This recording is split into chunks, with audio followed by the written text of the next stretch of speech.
Apa dia mau datangin rame-rame, dituding-tuding jidatnya?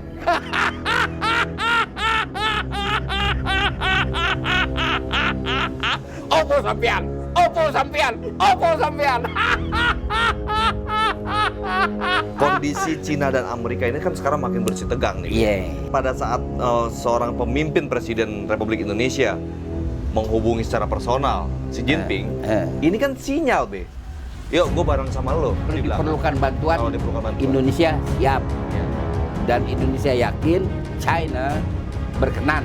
Apakah itu salah satu tanda kita menggertak Amerika, Be? Menggertakkan diri.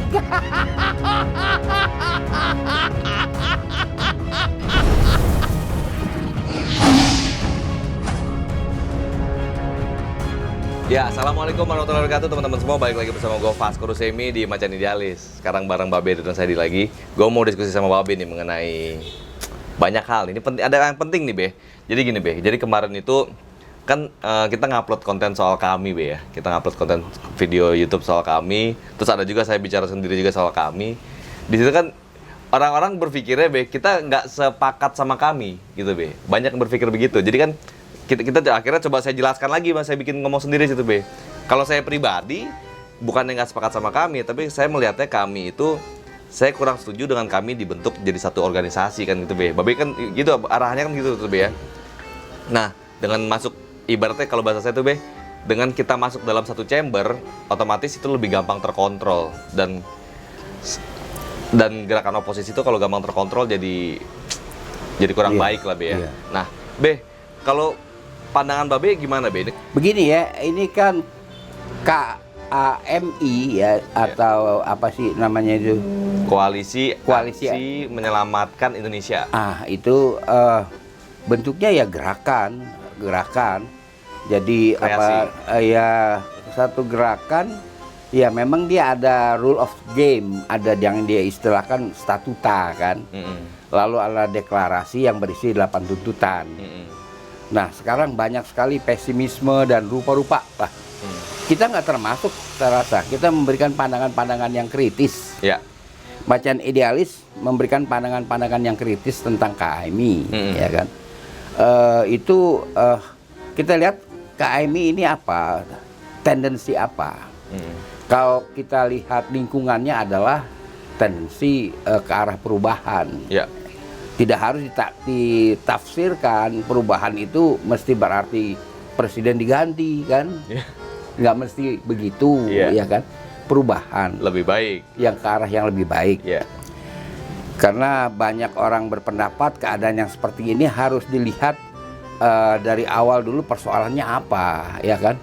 Persoalannya adalah diberlakukannya Undang-Undang Dasar 45, ya kan? Yang menurut istilah saya sifatnya ketok magic, yaitu tidak ada nomor, tidak ada bab 4 dan sebagainya, dan juga tidak terdaftar, tidak ditempatkan dalam lembaran negara. Itu kan soalnya itu. Dan ada orang bisa meninjau segi lain, tapi juga ada orang melihat dari internasional bagaimana, ya kan? Dalam YouTube lain kita pernah berbicara, kok nggak ada reaksi pendapat apapun dari sikap internasional, dunia global terhadap apa yang terjadi di Indonesia sekarang. Nah, pada tanggal 13 Agustus 2020 yang lalu, koran yang terkemuka di Australia, Sydney Morning Herald, mengabarkan bahwa pada tanggal 1 September 2020 akan diluncurkan buku yang ditulis oleh Ben Bland, yaitu Man of Contradiction. Itu mengenai biografi Jokowi. Biografi Jokowi judulnya Man of Contradiction. Iya. Wow. Yang Itu. nulis asing. Yang nulis Ben Bland, dia seorang perwakilan dari Financial Times yang bekerja di Jakarta, Hanoi dan Hong Kong. Oke. Ini dia wartawan yang cukup senior, dia menulis itu. Oke. Inti dari pesan dia dalam buku itu adalah kepemimpinan Jokowi itu bersifat aneh dan tidak terorganisasi. Kepemimpinan Jokowi bersifat aneh dan tidak terorganisasi. Menurut wartawan senior asing. Iya, menurut Bland. Yang akan dibuat jadi satu buku. Iya, sudah, bukunya sudah jadi, tinggal peluncuran 1 September. Itu di Australia. yang Apa pokok. korelasinya, Be? Begini, menjelang kejatuhan Pak Harto, cukup banyak buku yang terbit di Australia, bahkan di Amerika mengenai Pak Harto, mengenai kepemimpinan Pak Harto. Iya, kalau itu sudah indikasi kalau orang luar sudah menulis, apalagi berupa buku, dan buku itu kan merekomendasi pemerintahnya. Ben Bland dalam bagian akhir bukunya merekomendasi pemerintahnya untuk tidak usah berharap apa-apa dengan pemerintahan Indonesia pimpinan Jokowi, itu yang dibilang. Australia. Australia, negara tetangga kita.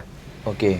Itu ya, orang selalu kita adalah menjadi satu Be, ukuran. saya berpikir gini loh, Be. Australia itu korelasinya dengan Amerika. Iyalah. Tandanya Iya itu monitoring dia begitu. Monitoring dia begitu. Ya kan? Apa dia mau datangin rame-rame, dituding-tuding jidatnya.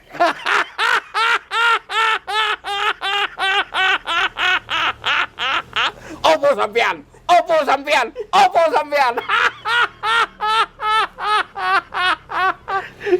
Kan nggak mungkin. Kan nggak mungkin.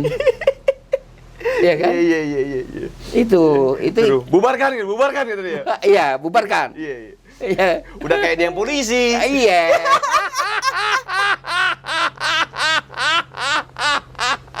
Jadi kan begitu. Bawa rame-rame lagi, Be. Iya kan. Jadi ini biasanya begitu yang yang sudah ya, atau empirisnya yang kita alami setiap pergantian kepemimpinan, pimpinan yang menjadi fokus itu dibikin bukunya, dan biasanya tidak positif isinya. Oh. Iya, begitu. Nah ini jadi tidak bisa dipandang sebelah mata kelahiran KMI ya. Iya. Apalagi perkembangannya cukup pesat ya. Kita sekarang kan nge-YouTube ini tanggal 24 Agustus ya. 2020. Tadi pagi kan di Makassar ada peluncuran bukannya? Kami daerah itu. Iya, kami daerah. Sama ada kami luar negeri juga udah mulai terbentuk sih, Be. Iya, saya dengar begitu. Iya. Kalau nggak salah Amerika juga membentuk udah. Amerika, Eropa udah membentuk gitu ya kan. Kalau di Cina bukan dia nggak mau bentuk, keadaan lagi dibendung begini. Gimana cara bentuknya kan? Iya. Apa jangan-jangan karena Pak Jokowi udah telepon pemimpin besarnya Cina, Be, kemarin? Oh iya. Awas ya, jangan bentuk kami di sana.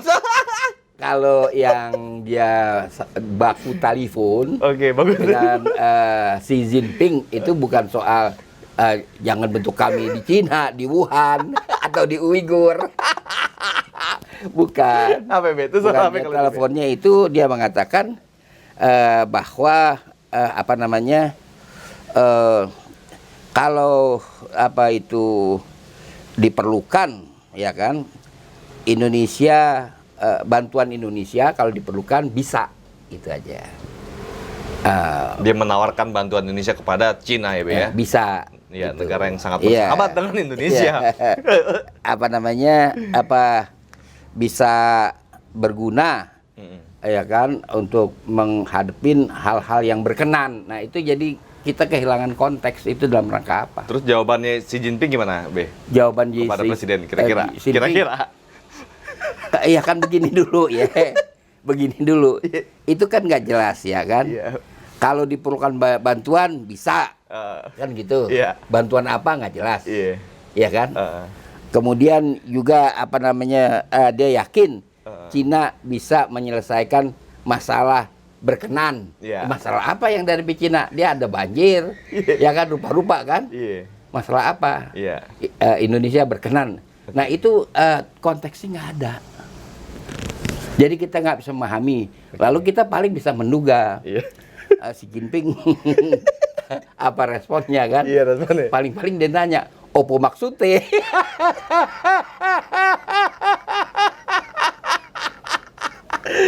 Iya kan? Iya.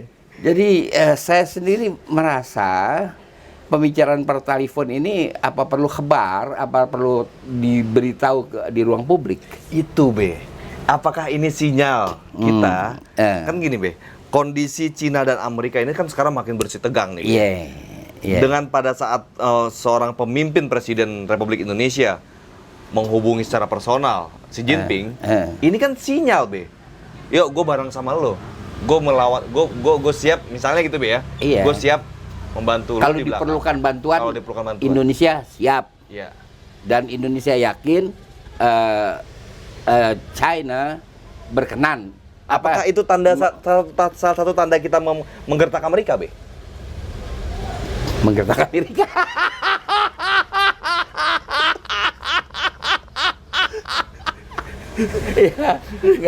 ya bagaimana menggertaknya kan? Ya kan?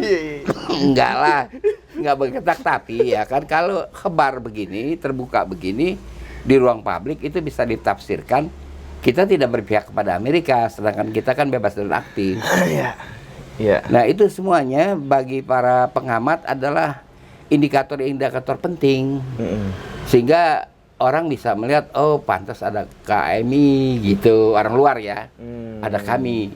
Dan saya lihat juga serangan-serangan terhadap kami itu agak Masif sih Be. masif dan emosional gitu. Iya. Serangannya personal. Personal juga ya kan. Lah kalau saya kenal Din Samsudin nggak begitulah, dia orangnya berbudi, berakhlak ya kan. Padin kok keren Padin ya. Dan dia kepemimpinan dia, leadership dia itu kan diterima oleh kelompok antaragama. Dia sudah sering melakukan dialog-dialog antaragama. Iya, dan orang pinter loh Padin itu Be. Iya. Dia kan sekolah di Amerika kalau nggak salah. Iya. Kan? Iya. Tapi saya banyak membantu dia. Iya. Pembimbing. Disertasi. Iya. Iya kan? Iya. Din itu nggak seburuk seperti yang dilontarkan orang, ya kan?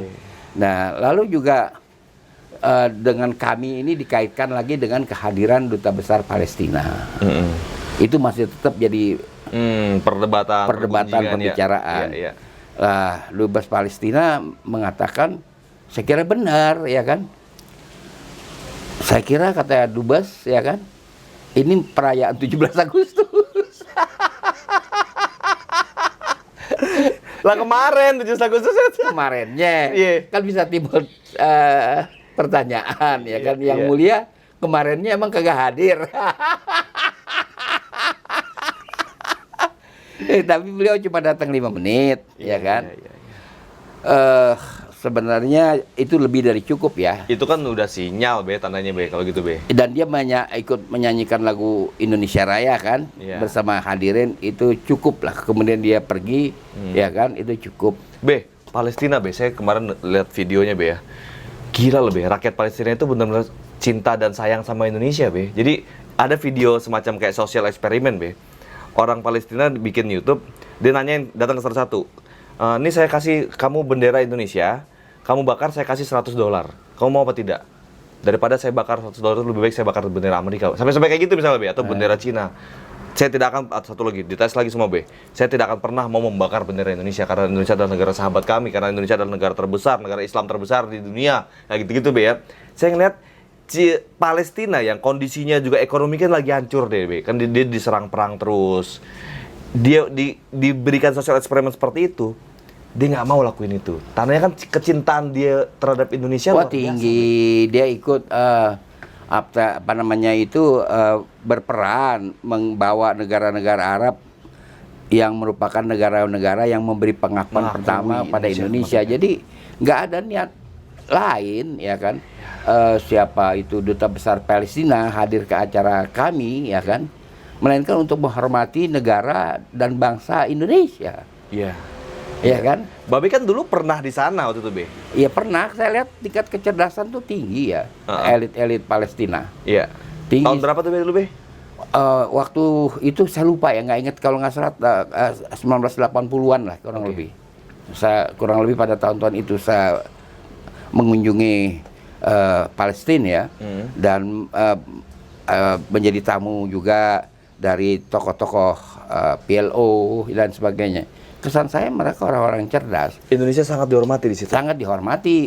Dia hafal nama-nama pelajar-pelajar Indonesia yang tewas dalam peperangan Israel Palestina yang pertama tahun 1931. Kan pelajar Indonesia di perantauan ikut terlibat. Mereka hafal itu nama dan diajarkan di sekolah. Itu kita jangan salah, ya kan? Ini harus diterima bahwa bangsa Palestina bukan menghormati satu pihak, dua pihak saja dalam sebuah negara, tapi pemerintahnya dihormati, negaranya dihormati, rakyatnya juga dihormati. Apalagi Din itu adalah ketua persahabatan di Indonesia Palestina sekarang ini. Itu harus dilihat dalam konteks itu. Alangkah beratnya duta besar Palestina untuk tidak menghadiri acara yang diundang oleh Din gitu. Itu jadi apa namanya, kiranya harus diterima ya, itu sudah jadi fakta. Penjelasan-penjelasan itu kan kemudian post factum setelah kejadian. Itu satu fakta walaupun 5 menit hadir. Tapi gini loh, Be, sekarang ini Indonesia kalau saya lihat pribadi, Be ya, saya menduga pemerintah Indonesia juga nggak terlalu pro terhadap Palestina sekarang. Pemerintah nih, Be ya. Tapi rakyat kita justru malah sangat sayang sama Palestina. Iya. Jadi barangkali tidak vokal ya, sikap-sikap. Nggak menentukan sikap gitu loh, Be. Kalau Palestina masih saya kira. Indonesia? Iya. Pemerintah Indonesia? Iya. Cuma tidak vokal. Oke. Tidak seperti zaman Menlu Adam Malik, Menlu Ali Alatas. Itu selalu vokal. Oke. Kalau sekarang kan setelah Di zaman depan lah kita gitu, Be ya. ya zaman reformasi kan yang menonjol semangat ASN-nya. Kan gitu. Iya kan, itu kita hormati juga lah. Lawong apa namanya ASN. Ya masa kita mengharapkan dia berbicara yang berbau politik, padahal polugri itu politik luar negeri itu ya politik. Tapi kalau dia mau menghindari itu soal lain lah. Itu soal mereka. Yang standar ya mesti ngomong politik. Begitu. Ini yang menyebabkan kami peristiwa-peristiwa ini juga menjadi bahasan di mana-mana, bahkan juga kehadiran Mutia Hatta, ya kan? Kehadiran Mutia Hatta itu di samping suaminya juga sebagai peneretangan deklarasi ya. Sri Edi Suasono, saya baca namanya. Kami itu, Be. Iya, kami peneretangan deklarasi. Mutia juga membacakan teks proklamasi. Saya kira sah-sah aja kehadiran dia, kenapa mesti dipersoalkan, ya kan? Ayahnya itu waktu pawai KMI yang pertama setelah kita itu dideklar pada 24 Oktober 1965, itu pawai saya kira-kira masih bulan-bulan itu juga kan kita melakukan pawai melintas jalan Diponegoro. Pak Hatta berdiri depan rumah beliau menerima kita, memberi apa sambutan, Salam, memberi salam, ya kan? Itu fakta, ya kan? Kehadiran Titi Soeharto juga kan dia mewakili keluarga Cendana. Jadi nggak usah ditafsirkan lain ya, Titi mau hadir ya hak dia untuk hadir, ya kan? Kan begitu. Jadi hendaknya ya oleh kami semua itu dijadikan pengalaman agar dia bisa dalam usia yang muda, hitung minggu saja ya kan, sudah mendapat sorotan begitu besar ya kan. Dan juga ada sedikit ketakutan ya dengan kami ini. Saya lihat itu ada ketakutan. Ini mirip nggak sih, Be, zaman petisi 50 dulu, Be? Petisi 50 nggak ada gerakan. Cuman apa itu rilis saja ke pers waktu petisi 50 itu diumumkan. Ya kan senior juga tuh, Be, dulu. Oh iya, tapi orang itu waktu pemerintah Pak Harto itu rada gamang juga dengan petisi 50, jangan salah. Jadi ini cukup menggoyang nih pasti. Yes. Ya percuma untuk apa itu verkleiner dikecil-kecilin nih kami ya. Percuma. Lah kalau saya nggak mau ikut kami kan hak saya. Bukan berarti saya apa namanya memandang look down on them, enggak lah, ya kan? Enggak lah, kita menghormati orang berjuang kok. Iya harus begitu kan, iya ya? Kan? Perjuangan punya caranya masing-masing. Caranya masing-masing dan silakan dia berjalan. Dan kita sebagai katakanlah cukup banyak mengikuti pergerakan-pergerakan, kan ada pengalaman yang mau kita transfer. Diterima syukur, nggak diterima nggak apa-apa kan begitu. Dan saya lihat banyak tenaga-tenaga yang bagus dari yang apa itu deklarator ya istilahnya kan. bagus-bagus tenaga itu di sana ya. Lalu ada Profesor Wahab, itu kan tokoh ya, tokoh Nahdlatul Ulama kalau nggak salah. Iya, kalau bicara tokoh-tokoh Be ya, emang di situ sih tokoh-tokoh semua Be. Orang kan banyak cibiran orang ini pensiunan, barisan sakit hati. Kalau saya melihatnya di situ banyak tokoh-tokoh besar. Kalau orang sakit hati nggak bisa baris dong, tidur aja susah. Kok ada barisan sakit hati? Jangan katanya disuruh baris, tidur aja susah. Jadi itu contradiction in terminis. Iya, contradiction in terminis. Oke. Iya, bikin kalimat kok begitu. Iya. Tapi ya kalau kan? saya melihatnya gini, Be, justru malah kami ini adalah tokoh-tokoh top lah, Be ya, pada bidangnya mereka masing-masing. Tapi kekecewaan saya adalah sebenarnya nggak harus dibuat dalam satu chamber gitu loh, Be. Oh, itu masalah organik, masalah organisasi. Karena sayang gitu, Be. Saya takut gini. Kalau kita bicara kolam ikan, Be, semua ikan bagus kita taruh di situ misalnya, Be ya. Oh, gitu. Kena ada racun satu aja, itu semua mati, Be. Kopat kopi. Kopat kopi. Nah, misalnya kan gitu, Be. Iya. Kena kopat kopit ya misalnya, Be. Iya. Semua kopat kopit. Iya. Tapi yang menarik kan kayak misalnya gini. Saya berharap sih sebenarnya kayak Babe, yang tokoh-tokoh senior yang lain tuh, Be ya. Tetap berjuang dengan di tempat-tempatnya masing-masing gitu loh, Be. Jadi apalagi kalau buat generasi muda kan sekarang gayanya kan Enggak, saya nggak ada yang prinsip. Ketika ada pihak KMI menawarkan saya untuk ikut, iya. tidak ada. Saya cuma alasan teknis. Saya udah males rapat-rapat. Oke. Itu aja. Iya, Udah lewat bagi saya Iya. rapat-rapat. Tapi kan ada tenaga bagus seperti Rocky Gerung. Oke, Guru. Masih segar ya, Be. Kalau pernah dengar nama Laode Kamaludin, Iya. itu juga tenaga bagus, ya kan? Iya. Ada Bang Adi Masardi juga ada di situ ya. Kalau kita gabungkan kan berarti gini, Be ya. Tadi perseteruan dan mappingnya peta politik global saat ini, Amerika dan Cina sedang bentrok. Lalu Pak Jokowi dengan terang benderang ngasih tahu, gue nelpon nih ya Presiden Cina. Sebenarnya kan nelpon nggak usah dikasih tahu, Bet. Nelpon aja, ya kan, Be? Nggak pernah terjadi. Iya kan, Be? Tandanya itu kan dia memberikan sinyal kepada dunia asing. Iya. Ini gue di barisan Cina. Iya. Ya. Karena nggak demen deh masuk barisan Cina, Be. Ya, bagaimana ya? Itu pilihan dia. Iya. Itu pilihan, kalau benar begitu, Iya, ya kan? Itu pilihan dia. Habis Iya, mau bilang apa? Iya. Kan begitu. Iya. Ya coba kalau kalian pandangan teman-teman dari penonton Macan Idealis seperti apa? Karena gue yakin teman-teman Macan Idealis ini bukan teman-teman penonton yang kaleng-kaleng yang cuma bisa nyerang personal. Lo gini, kami begini. Tapi kita coba berpikir, kita analisa, kumpulkan segala macam puzzle. Lebih kita lihat dari helikopter view-nya seperti apa. Percuma kita ada Babe di sini kan, kita bisa belajar banyak sama senior. Inilah gunanya Babe, kita gali kepalanya. Nah, coba tulis di kolom komentar, apa pandangan kalian mengenai situasi politik nasional dan global saat ini? Apa peran Indonesia? Dan pastikan kalau emang ini bermanfaat, bagikan. Share video ini ke seluruh sosial media kalian. Jangan lupa pastiin lo juga udah klik subscribe dan klik tombol loncengnya. Assalamualaikum warahmatullahi wabarakatuh. Salam.